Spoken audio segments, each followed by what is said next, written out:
اس کا مالک اللہ تبارک و تعالی ہے۔ وَأَنَّ الْمَسَاجِدَ لِلَّهِ فَلَا تَدْعُوا مَعَ اللَّهِ أَحَدًا۔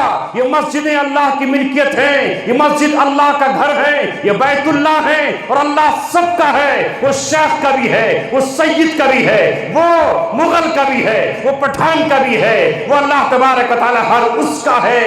وہ جو ایمان لے کر کے آیا ہے اس کے باپ کا پیشہ کچھ بھی ہے، وہ مسجد امیر کی بھی ہے، وہ غریب کی بھی ہے، وہ فقیر کی بھی ہے، وہ شاہ کی بھی ہے، وہ گدھا کی بھی ہے، وہ بچے کی بھی ہے، وہ بوڑھے کی بھی ہے، وہ سیاہ کی بھی ہے، وہ سفید کی بھی ہے، وہ عجب کی بھی ہے اور عرب کی بھی ہے۔ یہ اللہ تبارک و تعالیٰ کی مسجد ہے۔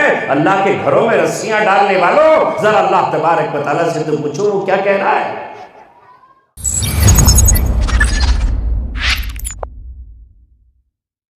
الحمد لله نحمده ونستعينه ونستغفره ونؤمن به ونتوكل عليه ونعوذ بالله من شرور أنفسنا ومن سيئات أعمالنا من يهده الله فلا مضل له ومن يضلله فلا هادي له ونشهد أن لا إله إلا الله وحده لا شريك له ونشهد أن سيدنا وسندنا ومولانا محمدا عبده ورسوله أرسله بالحق بشيرا ونذيرا وداعيا إلى الله بإذنه وسراجا منيرا قال الله تبارك وتعالى في كتابه الكريم فإن آمنوا بمثل ما آمنتم به فقد اهتدوا صدق الله مولانا العلي العظيم قال رسول الله صلى الله عليه وسلم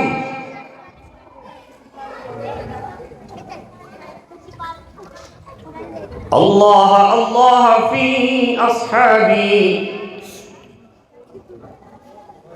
لا تتخذوهم غرضا من بعدي من أحبهم فبحبي أحبهم ومن أبغضهم فببغضي أبغضهم أو كما قال رسول الله صلى الله عليه وسلم صدق رسوله النبي الكريم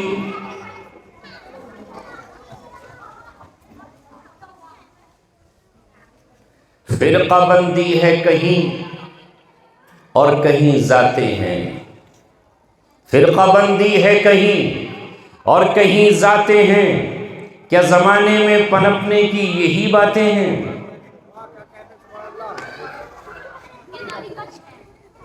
متحد ہو تو بدل ڈالو گے زمانے کا نظام، منتشر ہو تو قسطوں میں صفایا ہوگا۔ ایک ہو جائیں تو بن سکتے ہیں خورشید مبین، ورنہ ان بکھرے ہوئے چراغوں سے کیا بات بنے۔ ایک ہو مسلم حرم کی پاسبانی کے لیے، نیل کے ساحل سے لے کر تابخا کے کاشغر، جو کرے گا امتیاز رنگ و خون مٹ جائے گا، ترک خرگاہی ہو یا اعرابی والا گوہر۔ حضرت مولانا افتخار صاحب جو آج سے 7-8 برس پہلے ہمیں اپنے ادارے میں بلاتے تھے اور مختلف اداروں کے داعی بھی بن جاتے تھے، ٹھیک ویسے ہی انہوں نے آج اس قصبے آنے کی مجھے دعوت دی، اور فلاودہ قصبے کا نام کس نے نہیں سنا، کتنی مرتبہ میں یہاں سے گزرا، لیکن کسی دینی محفل میں اور کسی دینی اجتماع میں یہاں شرکت کا مجھے موقع نہیں ملا۔ میں یہی تصور کرتا رہا یہ قصبہ اہل ایمان کا گڑھ مانا جاتا ہے، اور یہاں بہت کچھ ہوگا، مگر جب میں آ جایا تو وہ شعر یاد آیا مجھے، بہت شور سنتے تھے پہلو میں دل کا، بہت شور سنتے تھے پہلو میں دل کا، جو چیرا تو قطرہ خون نہ نکلا۔ مجھ جیسا آدمی کبھی اس منتشر حالات میں تقریر نہیں کر سکتا، جو امت کو جوڑنے چلا ہو، دل سے دل ملانے چلا ہو، چراغ سے چراغ جلا کر روشنی کو بڑھانے چلا ہو، اندھیروں کو، چاہے وہ جہالت کے اندھیرے ہوں، ظلم کے اندھیرے ہوں، سیاست کے اندھیرے ہوں، ان سب کو مٹانے چلا ہو، ان حالات میں کیسے تقریر کر سکتا ہے؟ لیکن اے نوجوانوں، بزرگوں، تم نے آج یہاں آ کر اللہ تبارک و تعالیٰ کی طرف سے اس بستی کو گناہوں سے بچایا، اور اللہ تبارک و تعالیٰ کی رضامندی کا پروانہ لینے کے لیے آپ یہاں آئے۔ اے مولا، اس بستی میں جو لوگ محروم القسمت ہیں انہیں ہوا ہونے دیجئے، ان لوگوں کی طرف دیکھ کر ہی اس بستی کی لاج رکھ لیجئے، اور اللہ اس بستی کو عذاب سے، فتنوں سے، فساد سے، مقدمات سے، لڑائی سے، جھگڑے سے اور آپس کے ٹکراؤ سے بچا لیجئے۔ بڑی سخت ذمہ داریاں آج ہمارے کندھوں پر ہیں۔ یہ نوجوان رہنمائی چاہتا ہے، اسے کون رہنمائی دے؟ اس کے سامنے منزل نہیں ہے، منزل کون بتائے؟ ان نوجوانوں کو کون بتائے کہ تم کون ہو؟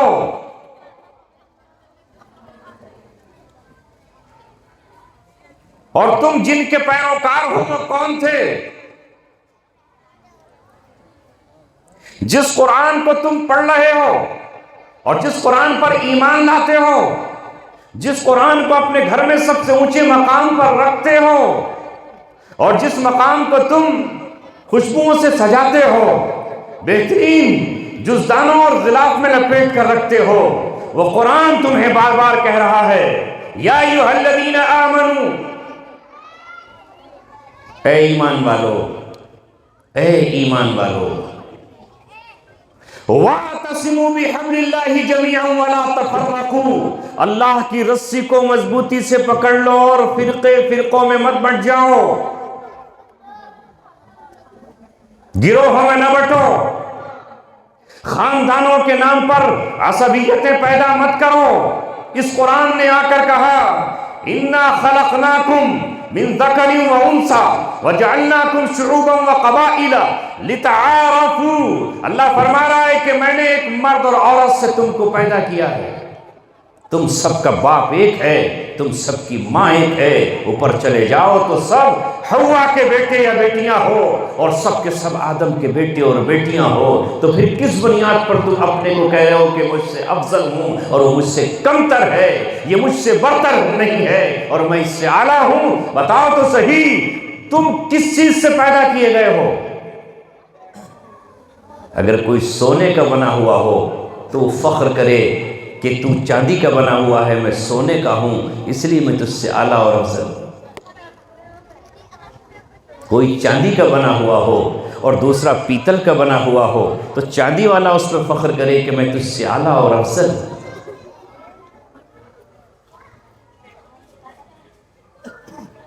اللہ کے رسول صلی اللہ علیہ وسلم نے فرمایا، تم سب کے سب آدم کی اولاد ہو، اور آدم کائے سے پیدا کیے گئے؟ مٹی سے، تو مٹی تو سب کی ایک ہے۔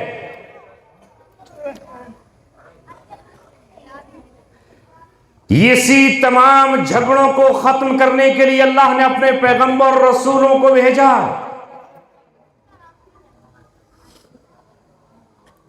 اور کہا تم سب کا رشتہ نسب کی بنیاد پر نہیں ہے، خاندانوں کی بنیاد پر نہیں ہے، وہ پہچان ضرور ہو سکتے ہیں کہ فلاں کلن کا بیٹا ہے اور فلاں جمن کا، اور وہ چھدن کا ہے، وہ للن کا۔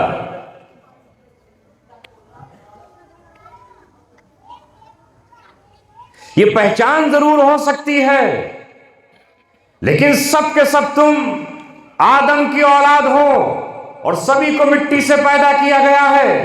تم میں سے کوئی شیطان کی طرح یہ دعویٰ نہیں کر سکتا کہ میں تو آگ سے بنایا گیا ہوں اور یہ مٹی کا بنا ہوا ہے، میں اعلیٰ ہوں اور یہ ادنا ہے۔ یہی بات نبی اکرم صلی اللہ علیہ وسلم نے آ کر ساری دنیا کو سمجھائی اور قوم عرب اور قوم حجاز کو سمجھائی۔ ایک لمحے میں انہوں نے جاہلیت کے بت توڑ ڈالے اور تمام جاہلیت کی تنابیں اکھاڑ پھینکی۔ وہ جو عظمت کے انہوں نے بت بنائے ہوئے تھے اپنے ذہنوں میں اور آستینوں میں، انہیں توڑ دیا اور اعلان کیا گرچہ بت ہیں جماعت کی آستینوں میں، مجھے ہے حکم ازاں لا الہ الا اللہ۔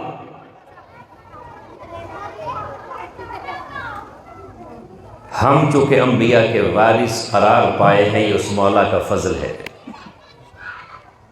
اس لیے انبیاء کا پیغام سنانا ہماری ذمہ داری ہے۔ میرے جانے کے بعد میری ذات پر کتنا ہی تبصرہ کرو، کوئی فرق نہیں پڑتا۔ انبیاء کرام کا مذاق اڑایا گیا اور کوئی فرق نہیں پڑا ان پر۔ زبان سے تیر چلاؤ یا حقیقتاً خنجر لے کے سامنے آ جاؤ، کوئی فرق نہیں پڑتا۔ اللہ تبارک و تعالیٰ کے ماننے والوں کو ان کی ذمہ داری ہے کہ وہ پیغام جو ان تک پہنچا ہے، وہ پیغام ہم اس امت کو پہنچا دیں، تاکہ کل قیامت میں اللہ تبارک و تعالیٰ زبانوں پر مہر لگا کر جب کانوں سے پوچھے گا کہ بتاؤ تم تک کوئی بات بتانے کے لیے آیا تھا کہ نہیں، تو آپ کے کان یہ کہیں، اس مدرسے کے در و دیوار یہ کہیں، اس مسجد کے مینار یہ کہیں، یہاں کا فرش یہ کہے کہ آیا تھا ایک مجنون دیوانہ پاگل جسے تم یہ سمجھتے تھے کہ وہ کچھ نہیں جانتا ہے، وہ تم سے یہ کہہ کر گیا تھا کہ محمد رسول اللہ صلی اللہ علیہ وسلم نے رشتہ اسلام کی بنیاد پر قائم کیا ہے، وطن مٹی اور قوم کے نام پر نہیں۔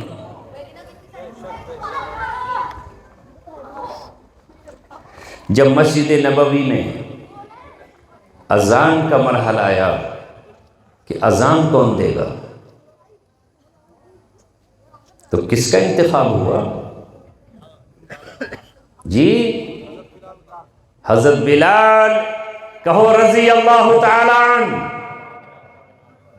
ابوبکر صدیق کا انتخاب نہیں ہوا، قریش بنو تمیم سے ہیں، نہیں ہوا انتخاب، عمر ابن خطاب خاندان عادی سے ہیں، نہیں ہوا ان کا انتخاب، علی مرتضیٰ خاندان بنو ہاشم سے ہیں، ان کا انتخاب نہیں ہوا۔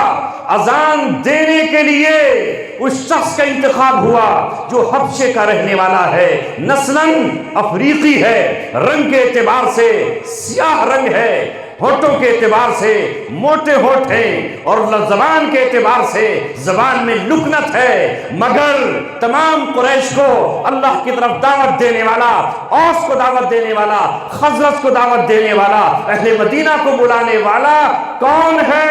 وہ ہے جو کبھی امیہ بن خلف کا غلام رہا ہے، اس کا انتخاب ہوتا ہے، اور جب تک وہ زندہ رہتا ہے وہی مسجد نبوی میں اذان پڑھتا ہے، کیونکہ یہ مسجد کہہ دوں اوس و خزرج کی نہیں تھی۔ مدینے والوں کو کیا کہا جاتا ہے؟ بولو، ارے بتا دو، تھوڑا سا بول لو میرے ساتھ، میں بھی بول لوں آپ کے ساتھ۔ جو مدینے والے تھے ان کو کیا کہا جاتا ہے؟ یاد نہیں؟ اور اس مجمع کو، پورے مجمع کو یاد نہیں؟ اہل مدینہ کیا کہلاتے ہیں؟ ٹک ٹک دیدم دم نہ کشیدم۔ آپ تو کہتے ہیں ہم بڑے کوالیفائڈ ہیں، بہت ایجوکیٹڈ ہیں، اسٹیج سے یہ آواز آئی، کیا کہا جاتا ہے؟ انصار، یا انصاریین، مدینے والے وہی کہلاتے ہیں نا. ان میں سے تو کوئی تلوار لے کے کھڑا نہیں ہوا کہ اذان میرے خاندان کا پڑے گا.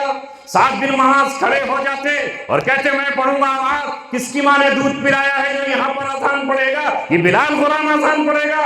سعد بن عبادہ کھڑے ہو جاتے اور کہتے کہ نہیں، کسی کو اذان نہیں پڑھنے دوں گا اور میں پڑھوں گا اور میرا گھرانہ پڑے گا، میرا خاندان پڑے گا. وہ رسول اللہ صلی اللہ علیہ وسلم کو جانتے تھے کہ اگر ہم انصار بنے ہیں تو انصار کا لقب ہمیں اللہ نے دیا ہے، اور یہ لقب ہمیں اس لیے ملا ہے کہ ہم نے مکہ سے لٹے پٹے حضرات کے آنے والوں کی نصرت اور مدد کی ہے، اس لیے تو ہم انصار و انصاری کہلائے. اور یہ بلال کون ہے؟ یہ اس وقت ایمان لے کر آیا جب آپ پر ایمان لانے والے نہیں تھے، اور وہ ریت پر تڑپایا جاتا، گرم ریت پر اس کو لٹایا جاتا، سینے پر پتھر رکھا جاتا اور پھر اس کو زد و کوب کیا جاتا، مگر وہ کہتا اشہد ان لا الہ الا اللہ واشہد ان محمد رسول اللہ. جب ان کا خاندان محمد رسول اللہ کا مخالفت پر اترا ہوا تھا، چچا ابو لہب مخالفت پر تھا، دور کا چچا ابو جہل مخالفت پر تھا، ابھی چچا عباس بھی ایمان نہیں لائے تھے، ابو طالب بھی ایمان لے کر نہیں آئے تھے، اور قریش ساتھ نہیں دے رہے تھے، بنو امیہ ان کا ساتھ نہیں دے رہے تھے، تو یہ حبشے کا غلام یہ کہہ رہا تھا اے محمد میں تیرا غلام ہوں، میں تیرا دیوانہ ہوں، میں تیرا چاہنے والا ہوں، میں ہوں تیرا سچا عاشق. زبان نے ایک بار کہہ دیا ہے تجھے اللہ کا رسول تو انکار مرتے دم تک نہیں. وہ جانتے تھے کہ رسول اللہ کی پسند وہ ہے، اللہ کی پسند وہ ہے، اس لیے اسے اذان پڑھنے دی جائے اور اذان پڑھنے کا اسے حق حاصل. اچھا، مدینے میں جو مسجد بنی، پہلی مسجد جہاں آپ نے نماز پڑھی، جہاں آپ نے ڈیرا ڈالا، وہ مسجد قباء تعمیر ہوئی، اور اس کے بعد ایک اور مسجد تعمیر ہوئی جو آج بھی پوری دنیا کا مرکز ہے، جہاں جا کر ہر سلام پڑھتا ہے. کون ایسا حاجی ہے اور کون عمرہ کرنے والا ایسا ہے جو روضہ رسول پہ نہ جاتا ہو اور جو محمد رسول اللہ کی چوکھٹ پہ جانے کی تمنا نہ رکھتا ہو؟ وہاں کیا اس مسجد کو تقسیم کر دیا گیا ہے؟ وہ مسجد کس کی ہے؟ بولو، کس کی ہے وہ رسول اللہ کی مسجد ہے.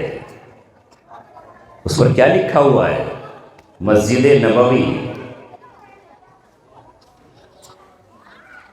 اور ہم کیا کہہ رہے ہیں؟ اگر وہاں بھی لکھ دیا جائے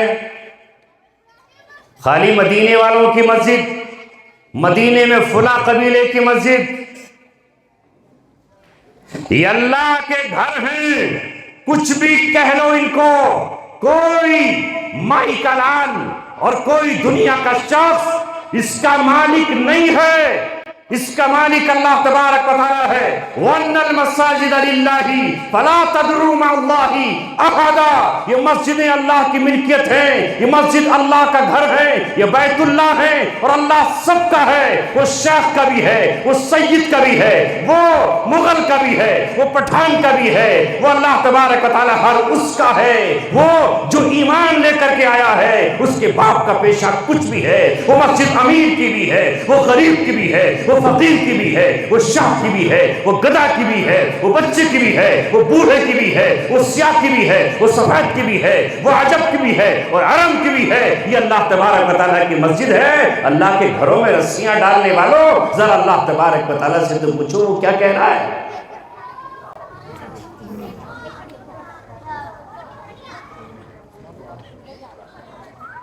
نام سے کیا ہو جائے گا؟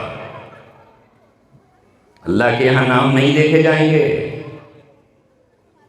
اللہ تو یہ کہے گا، اللہ نے یہ نہیں کہا اللہ نے فرمایا سنو، جب مسجد کا تذکرہ آ گیا تو من بنا مسجدا للہ بن اللہ لہ بیتا فی الجنہ. اب آج کو کہہ رہا من بنا مسجدا للانصاری للسیدی وللشیخی وللعثمانی وللسیفی وللترکی وللپٹھانی۔ موقع نہیں ہے، علماء تو کتنے موجود ہیں آج کے زمین پر، ورنہ ڈھا دیتے یہ۔ من بنا مسجدا للہ بنى اللہ لہ بیتا فی الجنہ، جو ایک مسجد بنائے اللہ تبارک و تعالیٰ کے لیے، اگر کسی مسجد میں یہ بورڈ لگا دیا جائے اس مسجد میں فلاں مسلمان ہی نماز پڑھیں گے، فلاں خاندان کے پڑھیں گے، وہ پرائیویٹ مسجد ہو جائے گی، اس میں جمعہ جائز نہیں ہوگا۔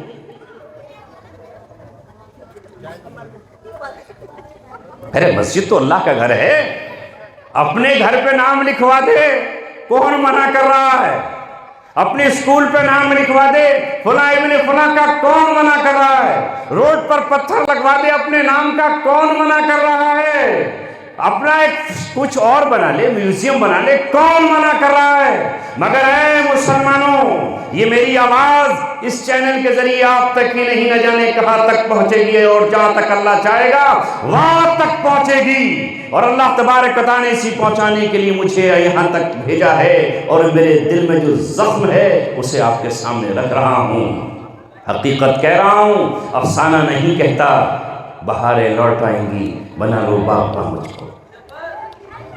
مسجد ترس رہی ہے، میں بوسیدہ ہو چکی ہوں، مسجد کہہ رہی ہے میں اجڑی ہوئی ہوں، اجڑا ہوا دوار ہوں، ہوا کے جھونکے مجھ سے گزرتے ہیں تو پوچھتے ہیں تجھ میں خوشنمائی کیوں نہیں ہے، تجھے سجایا کیوں نہیں جا رہا ہے، تیری توسیع کیوں نہیں ہو رہی ہے، تو یوں کیوں پڑی ہوئی ہے؟ مسجد کی اینٹ اینٹ کراہ رہی ہے، پکار رہی ہے، درد سے اس کی آہیں نکل رہی ہیں، اور ہم مسلمان ہیں کہ اپنے خاندان کا بت توڑنے کے لیے آج بھی تیار ہیں۔ حضرت بلال رضی اللہ تعالیٰ نے مسجد نبوی میں اذانیں دی، اور اس کے بعد جب بیت المقدس حضرت عمر کے ذریعے فتح ہوا، بن لڑائی کے، بن جھگڑے اور قتل عام کے، انہوں نے چابیاں ان کے سپرد کر دی۔ کنہوں نے؟ یہودیوں نے سپرد کر دی، نصارہ نے سپرد کر دی۔ جب انہیں لگا کہ وہ آ رہا ہے جو زمین پر انصاف قائم کرتا ہے، لہذا اس کے چابیاں سپرد کر دیں۔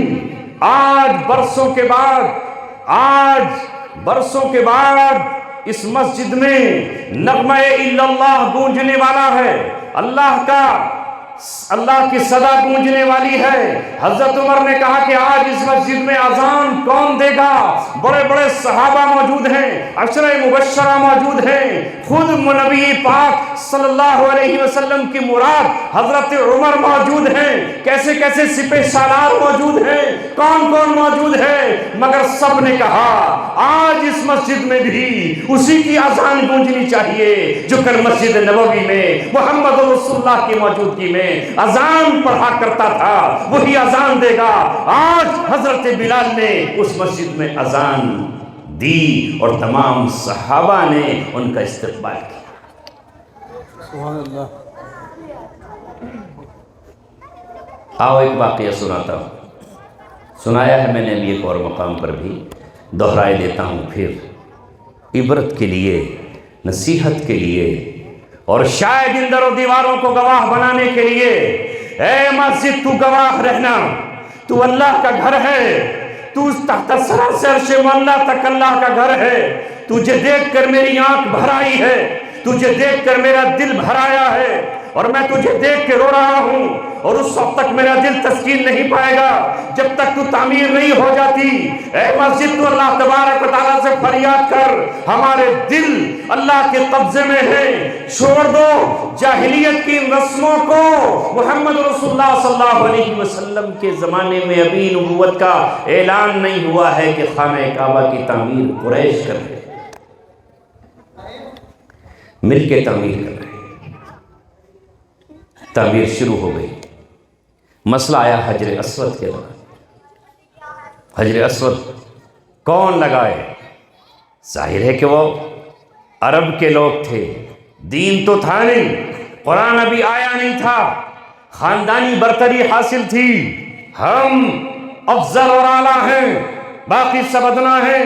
جیسے ہی حجر اسود کو لگانے کا مرحلہ آیا تو کسی خاندان نے کہا ہم اس کو لگائیں گے، یہ شرف ہمیں ملنا چاہیے، دوسرے خاندان نے کہا نہیں اسے ہم لگائیں گے، تیسرے نے کہا تو ہوتا کون ہے اسے چھونے والا، ذرا ہاتھ لگا کر تو دکھا، میرا خاندان اس کو نصب کرے گا۔ سارے خاندانوں کے سردار آگے آ گئے، تلواریں نیام میں کھنچ گئیں، اور اللہ کے حرم امن کے اس مقام میں قریب تھا کہ ایک دوسرے کے خون سے ہولیاں کھیل لیں اور آپس میں لہو لہان ہو کر کے خون میں ڈوب جائے۔ نوجوان ہوتے ہیں، جوش ہوتا ہے، ابلتا ہوا جس میں خون ہوتا ہے۔ کیا دیکھیں کس کی ماں نے دودھ پلایا ہے جو اس پتھر کو لگا دیا؟ دوسرے نے کہا ہم لگا کے دکھائیں گے۔ چند بزرگ بھی تھے سمجھدار، کہنے لگے اگر اس وقت کوئی تدبیر نہیں کی گئی تو حدود حرم میں لاشیں بچھی پڑی ہوں گی اور اللہ کا امن کا گھر خون سے فساد آلود ہو جائے گا، اور یہ جوانی کا جوش، یہ خاندانی فخر، یہ غرور، یہ تکبر کہاں لے جائے گا؟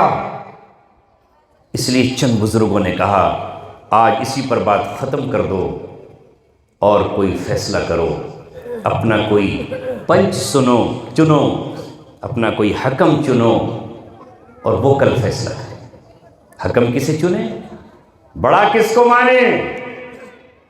چھوٹا بننے کو کوئی تیار ہی نہیں ہے، سب کے سب بڑے ہیں، مگر انہیں معلوم نہیں تھا کہ اب تمہاری بڑائی کو ختم کرنے کے لیے عبداللہ کا لال آ چکا ہے، آمنہ کا لال پیدا ہو چکا ہے، بڑائیاں تمہاری اس کے سامنے ختم ہو جائیں گی، جو اپنے کو بڑا سمجھے گا وہ چھوٹا کر دیا جائے گا، جو گردن اٹھائے گا اس کی گردن کو توڑ دیا جائے گا۔ لہٰذا بڑا اچھا فیصلہ کیا قوم کے سرداروں نے۔ بڑوں کا یہی کام ہوتا ہے کہ وہ چھوٹوں کے جذبات پر ٹھنڈک کا مرہم رکھیں اور شبنم ڈالیں ان شعلوں پر جو بھڑکنا چاہتے ہیں۔ کہا بھائی ایسے تو فیصلہ نہیں ہوگا، بس کل یہ طے کر دیتے ہیں کہ جو شخص کل حدود حرم میں بیت اللہ میں سب سے پہلے داخل ہوگا اسی کو ہم سردار مان لیں گے، اور وہ جس خاندان کے حق میں فیصلہ کرے گا وہی خاندان حجر اسود کو نصب کرے گا۔ جان رہے ہو جھگڑا کس بات پہ ہو رہا ہے؟ زمین جائیداد کا جھگڑا نہیں ہے، اونٹ اور بکریوں کا جھگڑا نہیں ہو رہا تھا، بس اس کا کہ گردن اونچی رہے، جو بہت زیادہ اونچی گردن کرے اسے ہی فرعون کہا جاتا ہے، اور اسی کا نام ابو جہل ہے۔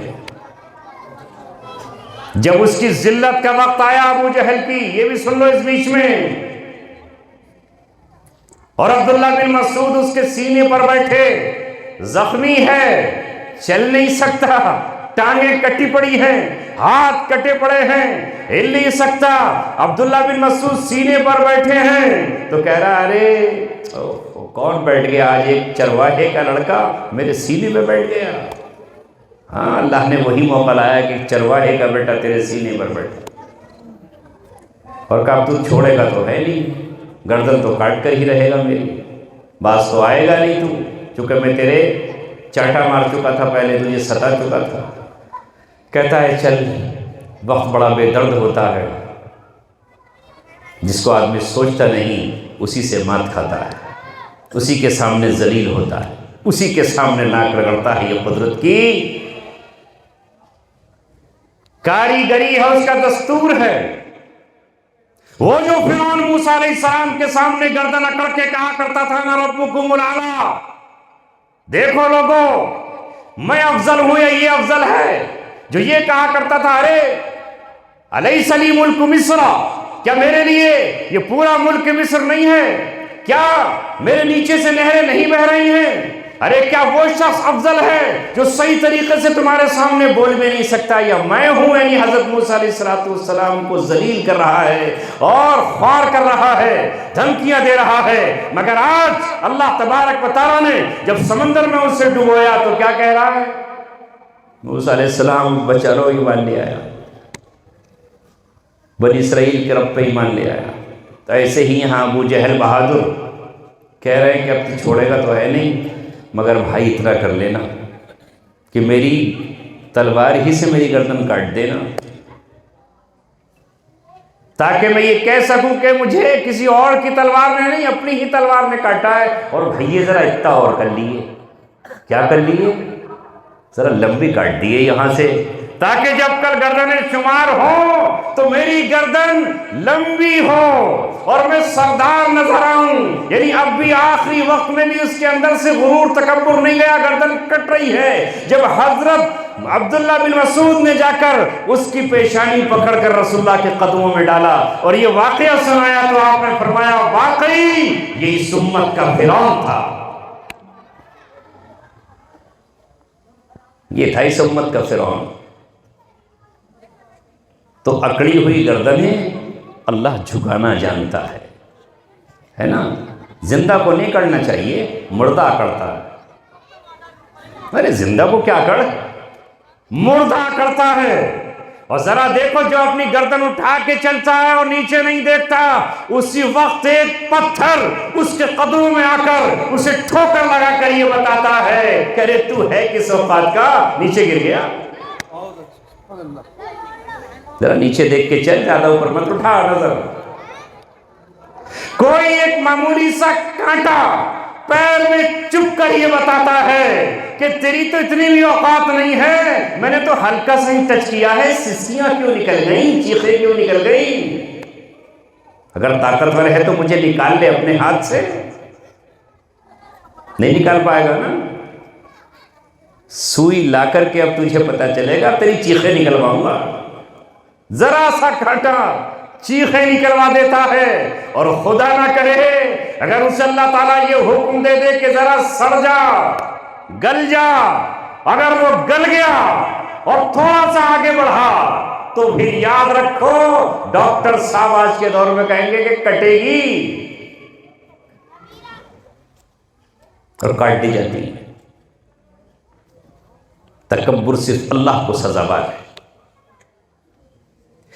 تو سنو، ایسا زمانہ تھا، اگر وہی بات ہمارے اندر آ رہی ہے تو ہم اسلام کی بات چھوڑ دیں، جاہلیت کی بات کریں، کیوں مسلمان ہونے کے دعوے کر رہے ہیں؟ اب صبح کو سب انتظار میں ہیں، ہر سردار سوچ رہا ہے میں سب سے پہلے جاؤں گا، عتبہ سوچ رہا ہے میں جاؤں گا، شیبہ سمجھ رہا ہے میں جاؤں گا، ابو جہل کہتا ہے میں جاؤں گا، ابو لہب کہتا ہے میں جاؤں گا، امیہ کہہ رہا ہے میں سردار بن جاؤں گا، اور نہ جانے کتنے راتوں رات جاگ رہے ہیں۔ مگر اب کون آگے جا سکتا تھا؟ اب آگے بڑھنے والا تو ایک ہی ہے، اور وہ ہے ابو طالب کا بھتیجا، حضرت عباس کا بھتیجا، اب محمد رسول اللہ ہے، اس سے کوئی آگے نہیں بڑھ سکتا ہے۔ سب کی سرداریاں اس کے سامنے چھوٹی پڑ گئی ہیں۔ وہ اس کائنات کا سردار ہے، وہ اس کائنات کا دولہا ہے، وہی امیر ہے، وہی ہمارا امیر محترم ہے۔ صبح ہر سوچ رہا ہے پہلے چلا جاؤں، کیسے چلا جائے گا؟ جائے گا وہی آگے جسے اللہ نے اپنے محبوب و دلبر کا خطاب دیا۔ جو داخل ہوا اس نے دیکھا کہ ارے محمد ابن عبداللہ یہاں کھڑے ہیں، جس نے دیکھا یہ کھڑے ہوئے ہیں، مگر واقعی وہ لوگ دور میں بھی وعدوں کے سچے تھے اور زبان کے پکے تھے۔ ہمارا تو حال یہ ہے کہ ابھی وعدہ کیا اور ابھی ٹائم فش، یا تو وعدہ ہوتا ہی پورا کرنے کے لیے کہاں ہے؟ بولنا جم کر جھوٹ، جتنا بولا جاتا ہو، وعدہ کر کے دھوکہ دے دو، دھوکہ دیا جاتا ہو، کچھ خرابی نہیں آتی۔ لیکن وہ کل 1400 برس پہلے والے لوگ ایمان والے نہیں تھے، مگر جو وعدہ کر لیا اس وعدے کو پورا کیا اور اس کو نبھایا۔ اس لیے اللہ تبارک و تعالیٰ نے اس قوم کو ایمان عطا کیا، اس کو نور عطا کیا، قرآن اس کو دیا، اللہ تبارک و تعالیٰ نے اپنا رسول ان کو دیا کہ یہ جو وعدہ کر لیں گے جان چلی جائے گی، سب کچھ تباہ ہو جائے گا، مگر وعدے کی خلاف ورزی نہیں کریں گے۔ اس لیے قرآن نے کہا کہ مومنین کون ہیں؟ والموفون بعہدہم اذا عاہدوا، جب وہ وعدہ کر لیتے ہیں تو اس وعدے کو پورا کرتے ہیں۔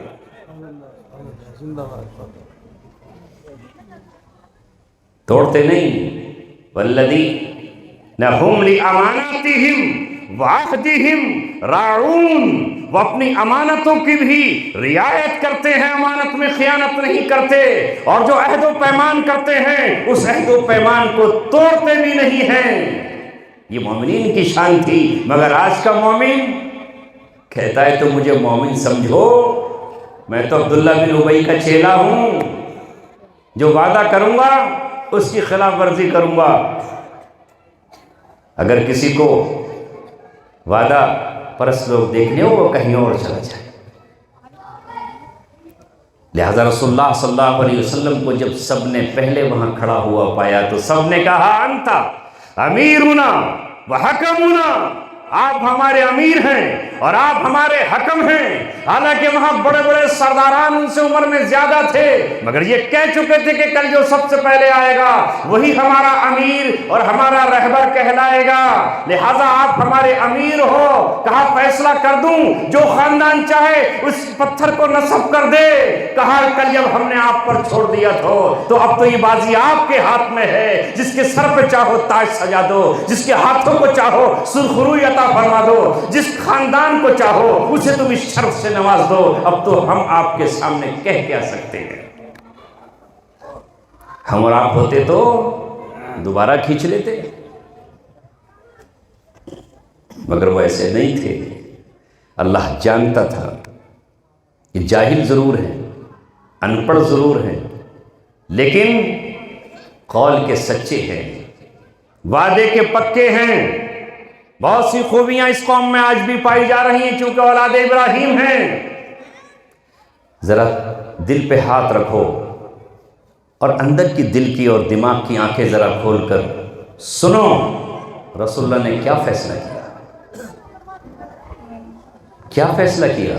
کوئی اور ہوتا تو کہتا میاں ایک بار موقع ملا ہے بنو ہاشم کو سرفرازی دینے کا، کر گزرو، سب کی ناک کٹوا دو اور سب کے ماتھے پر ذلت اور خواری کا ایک تمغہ لگا دو۔ مگر وہ رحمت للعالمین ہے، وہ اماموں کا رہبر ہے، وہ انبیاء کا رہبر ہے، اس لیے اس نے کہا لاؤ ایک بڑی سی چادر لے کر آؤ اور اس چادر میں اس حجر اسود کو رکھ دو۔ اس چادر کا ہر پہلو، ہر پنہ، ہر کونا، ہر قبیلے کا سردار پکڑ لے اور اٹھاؤ ایک وقت اس چادر کو۔ حجر اسود اٹھایا گیا، اب پھر مرحلہ تھا کہ اسے کون لگائے۔ خود بخود زبانیں پکار اٹھی، دل سے صدائیں آنے لگیں، او محمد تو نے ہماری بیویوں کو بیوہ ہونے سے بچا لیا، ہمارے لال اور لخت جگر کو قتل ہونے سے بچا لیا، اللہ کے گھر کو خون آلود ہونے سے بچا لیا۔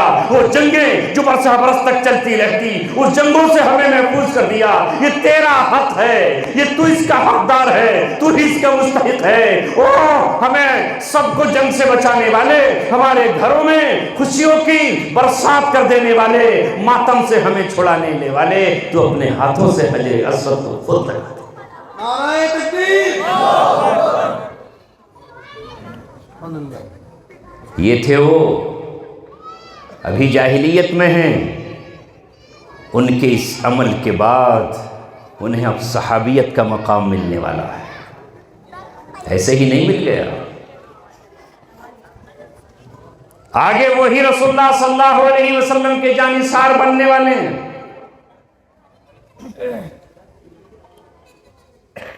علامہ اقبال نے یوں ہی نہیں کہا آ گیا عین لڑائی اگر وقت نماز، قبلہ رو ہو کے زمین بوس ہوئی قوم حجاز، ایک ہی صف میں کھڑے ہو گئے محمود و ایاز، نہ کوئی بندہ رہا نہ کوئی بندہ نواز،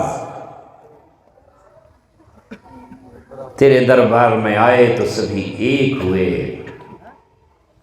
اس کا دربار ہی یہ ہے کہ ہمیں ایک ہونا چاہیے، مگر افسوس صد افسوس خون کے آنسو آ جائیں تو کم ہے،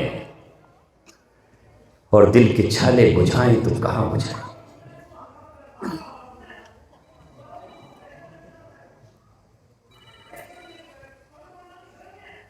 میرے ساتھیوں اور عزیزوں، اللہ تبارک و تعالیٰ نے ہم سب کو ایمان والا بنایا ہے، اور ہم کلمہ طیبہ کی بنیاد پر مومن اور مسلم ہیں۔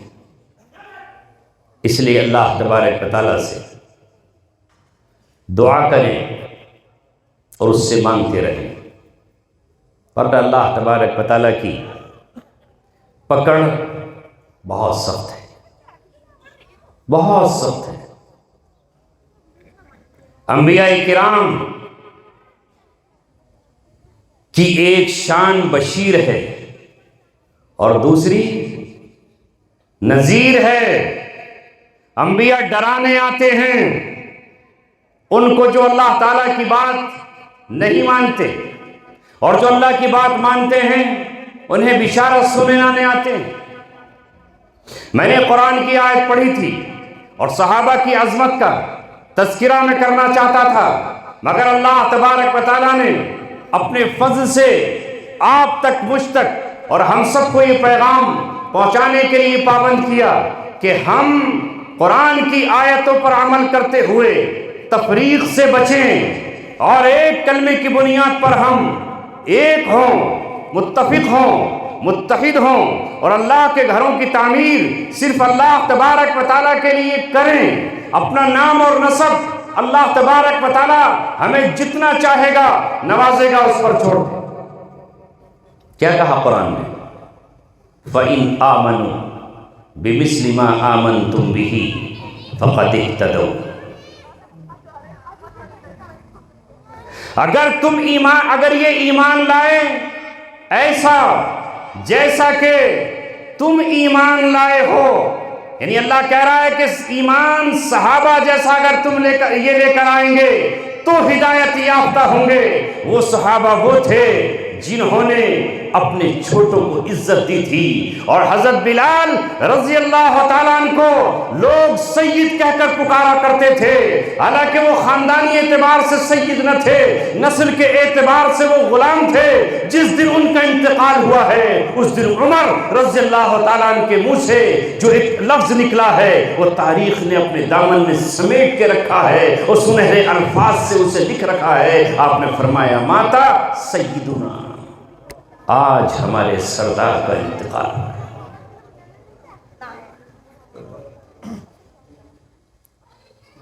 اس لیے وہ تمام چیزیں جو جاہلیت کی دین ہے اسے ختم کرو، اسلام کی بنیاد پر آؤ، اور ڈرنا چاہیے ہم سب کو اللہ تبارک و تعالیٰ کے قہر سے اور غضب سے۔ کتنی بولنے والی زبانوں کو اللہ تبارک و تعالیٰ نے خاموش کر دیا ہے۔ رات کو سوئے تو صحیح تھے، صبح اٹھے تو زبان پر لقوہ تھا، جسم ٹیڑھا تھا، انگلیاں کھل نہیں رہی تھیں اور لنگڑا کے چل رہا تھا۔ ایسے نہ جانے کتنے مناظر۔ یہ زبان جب چاہے وہ اس سے قوت گویائی چھین لے، یہ آنکھ جب چاہے اللہ تبارک و تعالیٰ اس آنکھ سے نور چھین لے، وہ جب چاہے ہاتھوں کی قوت چھین لے، اور جب چاہے وہ سڑک پر ایکسیڈنٹ کرا کر چتھڑے مچوا دے، اور وہ جب چاہے اللہ تبارک و تعالیٰ دیدہ عبرت بنا دے۔ اللہ تبارک و تعالیٰ کی مخالفت سے ہم سب کو ڈرنا چاہیے۔ وہ احکم الحاکمین ہے، وہ ڈھیل دیتا ہے تو ڈھیل دے رہا ہے، اور اگر اس نے ڈھیل کھینچ لی تو کیا نمرود، کیا شداد، کیا فرعون، کیا حامان، کیا قارون، سب کے سب کو اس نے دیدہ عبرت بنا دیا۔ صحابہ رضوان اللہ علیہم اجمعین، کیا کہا اللہ نے؟ جو وہ ایک دسترخوان پر بیٹھتے ہیں، یہاں سلمان فارسی یہ ایران کے رہنے والے، رسول اللہ نے اس ایرانی شخص کو گورنر بنایا، یا غالباً آپ کے بعد وہ گورنر بنائے گئے؟ ایک ایرانی گورنر بن رہا ہے، غلاموں کو یہ مقام مل رہا ہے۔ یہ ہے وہ دین، یہ ہے وہ اسلام، یہ ہے اس مدرسے کی چہار دیواری جس میں آپ علماء کے پیغام کو سننے کے لیے آئے۔ کاش یہ پیغام آپ بھی سن لیتے اور ڈائز پر تشریف فرما ہم لوگ بھی سن لیتے، آپ کی بھی اصلاح ہو جاتی اور ہماری بھی اصلاح ہو جاتی۔ ہمیں یہ بھرم ہے کہ ہم تو بخشے بخشائے ہیں، اور آپ کو سمجھتے ہیں کہ آپ گناہ گار و خطا کار ہیں، لہٰذا ہمیں تو انہیں سمجھانا چاہیے۔ انما یخشی اللہ من عبادہ العلماء، سب سے زیادہ اللہ سے ڈرنے والے عالم ہوتے ہیں، وہ جانتے ہیں اللہ کی معرفت کیا ہے۔ اگر یہی نہ ڈریں تو پھر یہ عالم کہاں ہے؟ ایک اللہ کا حکم ٹوٹتے ہوئے جتنا عالم کو ڈرنا چاہیے اتنا کسی کو نہیں ڈرنا چاہیے، چونکہ یہ جانتا ہے کہ اللہ تبارک و تعالیٰ قہار بھی ہے، جبار بھی ہے، عزیز بھی ہے، ذو انتقام بھی ہے۔ اگر یہیں سے خوف نکل گیا تو پھر بچے گا کیا؟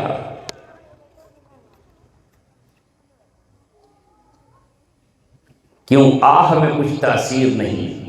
کیوں آہ میں کچھ تاثیر نہیں؟ کیا عشق سے دل مجروح نہیں؟ کیوں آہ میں کچھ تاثیر نہیں؟ کیا عشق سے دل مجروح نہیں؟ جب نور نہیں خود ہی دل میں، منبر پہ وہ کیا برسائیں گے؟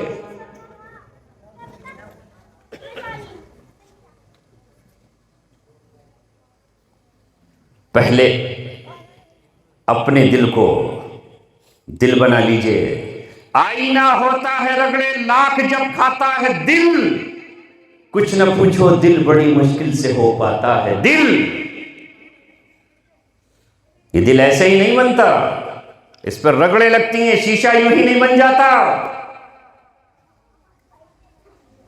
یہ دل جل کے کباب ہوتا ہے، کوئلہ ہوتا ہے، عشق الہی میں اسے جلنا پڑتا ہے، آرزوؤں کا خون کرنا پڑتا ہے، تمناؤں کو دفن کرنا پڑتا ہے، اور چاہتوں کی قدم قدم پر قربانیاں دینی پڑتی ہیں، جب کہیں جا کر کے یہ دل بنتا ہے۔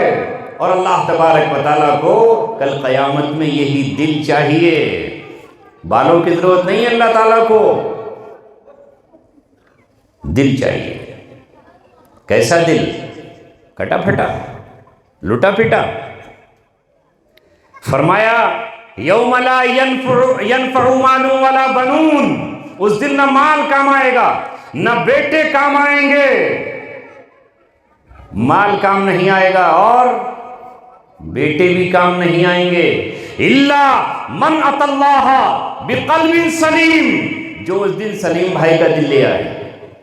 استغفر اللہ، ترجمہ یہ نہیں ہے، یہ تو میں نے آپ کی توجہ در کرنے کے لیے کیا ہے۔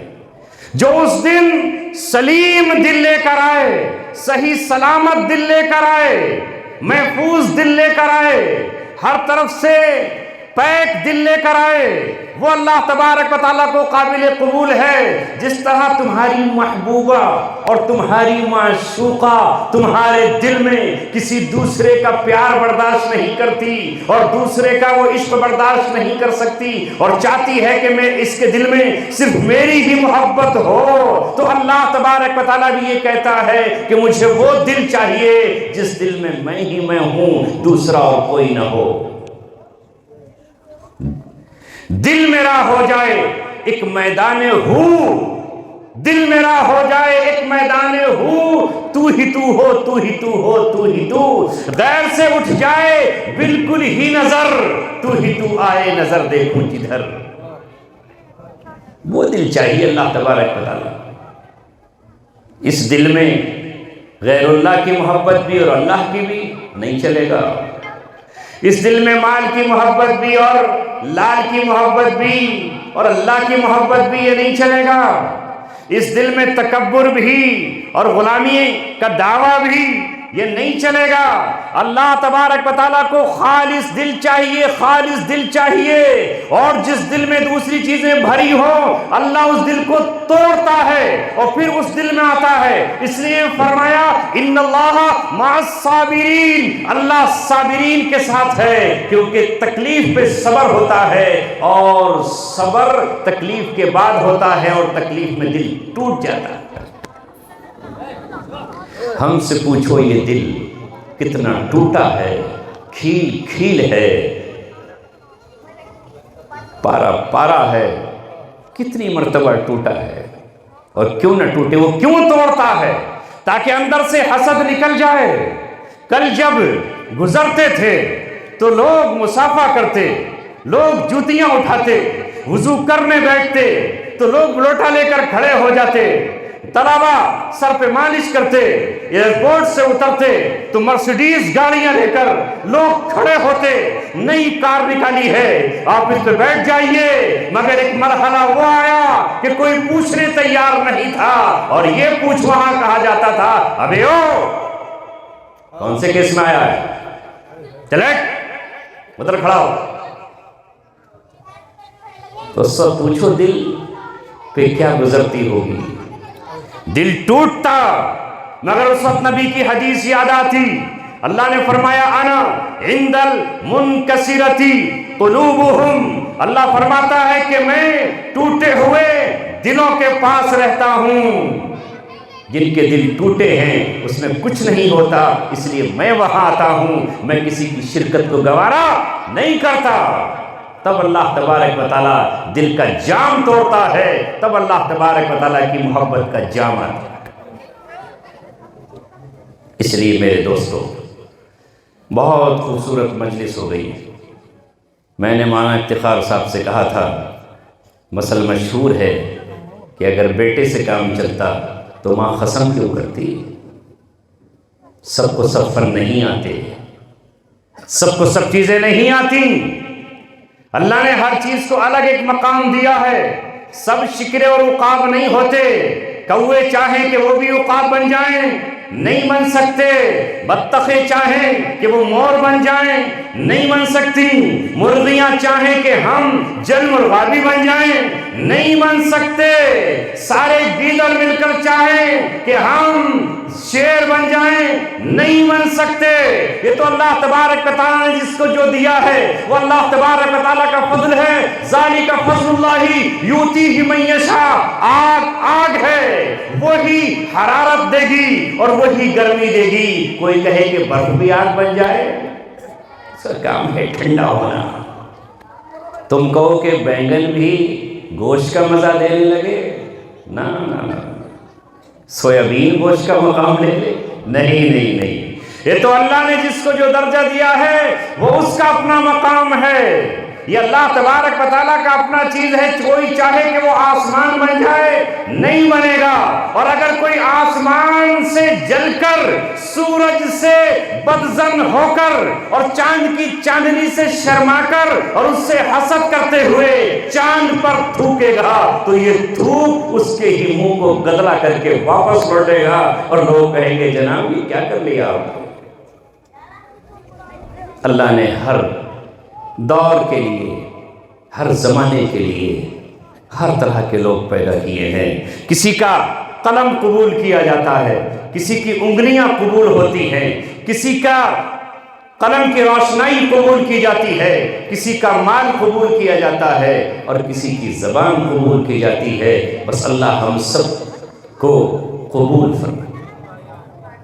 بس جہاں کہیں موقع ملے خیر کرتے چلو، نیکیاں کرتے چلو، محبتوں کے چراغ جلاتے چلو، اور ان خاندانی عصبیتوں کو، اس جاہلیت کو اپنے مضبوط قدموں سے نوجوانوں رونتے ہوئے چلو، اور پیغام دیتے چلو کہ ہم اللہ کے رسول صلی اللہ علیہ وسلم کے ماننے اور چاہنے والے ہیں، اور یہ کہتے ہوئے آگے بڑھو، بتانے رنگ و بو کو توڑ کر ملت میں گم ہو جا، نہ ایرانی رہے باقی، نہ تورانی نہ افغانی، وہ ہندی یہ خراسانی، وہ تورانی وہ افغانی، تو اے شرمندہ ساحل اچھل کر بے قرار ہو جا۔ انہی الفاظ کے ساتھ اپنی بات ختم کرتا ہوں۔ کوئی تکلیف پہنچی ہو تو معافی چاہتا ہوں، اور کوئی دل کی آزاری ہو گئی ہو تو میں نے بھی چونکہ اپنا دل دکھا لیا ہے، اس لیے ہم دونوں اس راہ میں برابر ہیں۔ آپ بھی دل دکھے ہیں، میں بھی دل دکھا ہوں، مجمع اسی طرح بیٹھا رہے۔ مجھے سفر کرنا ہے، منزل کی طرف جانا ہے، آپ مصافحہ نہیں کریں گے؟